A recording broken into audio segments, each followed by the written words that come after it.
नमस्ते, राधे राधे। आज म तपाईँहरूलाई यस्तो 10वटा साइनको बारेमा जानकारी दिन्छु जुन साइन तपाईँको हातमा छ भने तपाईँलाई सङ्कटै सङ्कट सुरु हुन्छ। अहिलेसम्म त मैले सबै राम्रो राम्रो विषयवस्तुमा मात्रै भिडियो बनाएको छु। यो विषयवस्तु भनेको एकदमै खतरनाक विषयवस्तु रहन सक्छ। यस्तो खालको साइनहरू पनि तपाईँको हातमा छ भने तपाईँ डेन्जर जोनमा हुनुहुन्छ है भन्ने कुरा बुझ्नुपर्छ।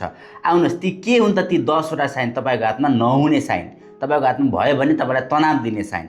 सुरुमा 1 नम्बरबाटै सुरु गर्छु म हजुरको। यदि तपाईँको यो हार्ट लाइनमा यसरी तलतिर गएको रेखाहरू देख्नुहुन्छ भने यो एकदमै नराम्रो साइन मानिन्छ। यस्तो अवस्थामा तपाईँको पैसा फसिरहने योग रहन्छ। तपाईँका इष्टमित्र, दाइ भाइ, दिदी बहिनीहरूले तपाईँको पैसा खाइदिने गर्छन्। यस्तो अवस्थामा जति धेरै पैसा उसलाई सापट्टि दिनुभयो त्यति धेरै पैसा हजुरको फस्ने योग रहन जान्छ।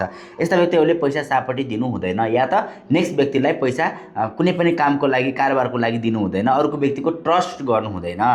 त्यस्तै 2 नम्बरमा यदि तपाईँको यो भाग्य रेखालाई एउटा यो हार्ट लाइनबाट आएको तेर्सो रेखाले काटेको छ भने यस्तो अवस्थामा पनि तपाईँको पैसा ठुलो लस हुने गर्छ।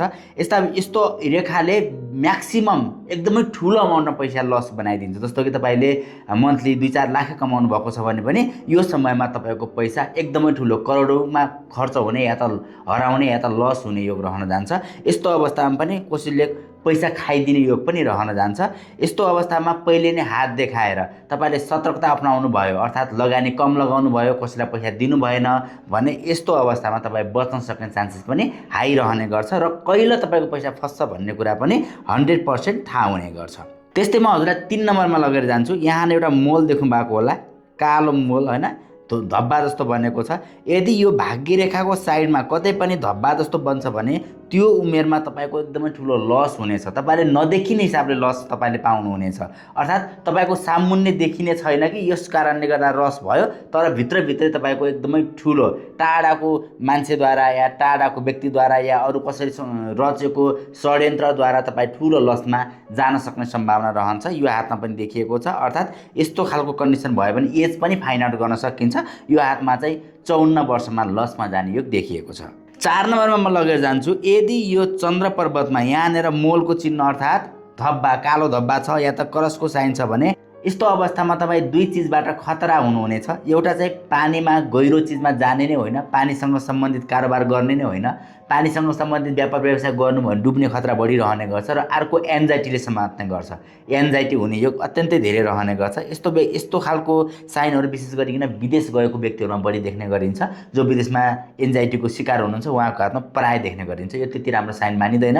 यदि यस्तो खालको साइन तपाईँको हातमा छ र तपाईँ विदेश जान खोज्दै हुनुहुन्छ भने अलिकति विचार पुर्याउनु पर्छ। यस्तो व्यक्तिहरूले मेडिटेसन, योगा गर्यो भने अत्यन्तै राम्रो रहने गर्छ। अर्को 5 नम्बरमा लगेर जान्छु म। यहाँनिर यो बाह्य मङ्गल, बाहिरको मङ्गलमा तेर्सो रेखा बनेको छ र यहाँनिर एउटा कालो धब्बा बनेको छ। अर्थात् यस्तो अवस्थामा यसलाई मोल पनि भन्ने गरिन्छ, कोठी पनि भन्ने गरिन्छ। यस्तो धब्बा छ या तेर्सो रेखा बनेको छ भने यस्ता व्यक्तिहरूलाई अड्डा अदालत धाउनु पर्ने योग रहन्छ। यिनीहरू कानुनी झमेलामा फस्ने योग रहन्छ। यदि यहाँनिर यस्तै तेर्सो रेखा छ र यहाँनिर मोल छ र यहाँनिर तेर्सो रेखाहरू छ भने तपाईँ अड्डा अदालतसँग डराउनु पर्ने हुन्छ, किनभने तपाईँले केस जित्ने चान्सेस कम रहने गर्छ। र यदि यहाँनिर सिधा रेखा छन् भने तपाईँले केस जित्ने चान्सेस बढिरहने गर्छ। म हजुरलाई 6 नम्बरमा लगेर जान्छु। यहाँनिर शुक्र पर्वत हेर्नुभएको होला हजुरले। शुक्र पर्वतको तल यहाँनिर यदि मोल छ, कालो कोठीहरू कतै पनि छ भने यस्तो व्यक्तिहरूमा विपरीत लिङ्गीको कारणले बदनामी सहनु पर्ने हुन्छ। अर्थात् केटाको हातमा छ भने केटीको कारणले बदनामी सहनुपर्छ र केटीको हातमा छ भने केटाको कारणले बदनामी सहनुपर्छ। यस्तो खालको मोल भएका व्यक्तिहरूले जुवातास खेल्नु हुँदैन। यस्तो खालको मोल भएका व्यक्तिहरूले अनलाइनमा पैसा हाल्नु हुँदैन। सेयर मार्केटमा जाने बेला पनि विचार गरेर जानुपर्छ। यो मोल कहिलेको छ, कुन समयमा नोक्सान गर्ने मोल हो भनेर एक्चुअली विचार गरेर हेरेर मात्र सेयर मार्केटमा छिर्नु भयो भने तपाईँको लागि राम्रो हुनेछ। त्यस्तै म हजुरलाई 7 नम्बरमा लगेर जान्छु। यो तपाईँको सूर्यको एरिया हो। यो सूर्य पर्वतमा यदि यहाँनिर मोल छ, कालो कोठी छ या त क्रसको साइन छ भने यस्तो अवस्था एकदमै खतरनाक अवस्था मान्न सकिन्छ। किनभने यस्तो खालको साइन भएका व्यक्तिहरूको प्रमोसन हुँदैन, प्रमोसन एकदमै ढिलो हुने गर्छ। आफूले जस पाइँदैन, आफूले गरेको कामबाट क्रेडिट पाउन एकदमै गाह्रो पर्ने गर्छ। यस्तो खालको जातकहरूको विशेष गरिकन हस्बेन्ड वाइफको पनि बढी झगडा परिरहने स्थिति रहन जान्छ। यस्तो खालको व्यक्तिहरूको आँखा कमजोर रहन सक्ने सम्भावना पनि बढिरहन्छ। यो त्यति राम्रो साइन मानिँदैन। त्यस्तै तपाईँलाई म 8 नम्बरमा लगेर जान्छु। भित्री मङ्गलमा हजुरले यहाँ हेर्नुभयो भने यदि यस्तो क्रसको साइन छ र यहाँ मोलको चिन्ह छ भने यस्तो अवस्थामा व्यक्ति समूहमा जानु हुँदैन, होइन, हुलदङ्गामा जानु हुँदैन, झगडा गर्न जानु हुँदैन, समूहमा भिडन्त गर्न यदि आन्दोलन भइरहेको ठाउँमा जानु हुँदैन। यस्ता व्यक्तिहरूको अपशब्द बोल्ने बानी बढिरहने गर्छ र जस कारणले गर्दाखेरि यिनीहरूले बेला बेलामा चाहिँ धारिलो हात हतियारबाट चोटपटक लाग्ने, होइन, यस्तो अवस्थामा चाहिँ आर्मी पुलिसमा पनि जानु हुँदैन, चोटपटक लाग्ने सम्भावना बढिरहने गर्छ। त्यस्तै म हजुरलाई 9 नम्बरमा लगेर जान्छु। यदि यो भाग्य रेखाको बिचमा यस्तै कालो धब्बाहरू छ, मोलहरू छ भने पनि यो त्यति राम्रो मानिँदैन। यसको एज फाइन्ड आउट गर्न सकिन्छ। उक्त एजमा चाहिँ तपाईँले पैसासँग सम्बन्धित कारोबार गर्नु हुँदैन, कसैसँग नयाँ कारोबार सुरु गर्नु हुँदैन। यस्तो अवस्थामा चाहिँ ठुलो लस बिहोर्ने, होइन, या त बिरामी हुनुहुन्छ भने पनि बिरामीबाट ठुलो पैसा धनको क्षति हुने, एक्सिडेन्टको सम्भावनाहरू बढिरहने सम्भावना बढिरहन्छ। त्यो भएर यस्तो खालको समयहरूमा विशेष गरिकन फलामसँग अलिकति टाढा रहनुपर्छ। यो त्यति राम्रो साइन मानिँदैन। धेरै कुराहरूलाई विचार पुर्याएर कामहरू सुरु गर्नुपर्छ, नयाँ काममा हात हाल्नु हुँदैन। यो कुराहरू ध्यान दिनुपर्छ। त्यस्तै म हजुरलाई 10 नम्बरमा लगेर जान्छु।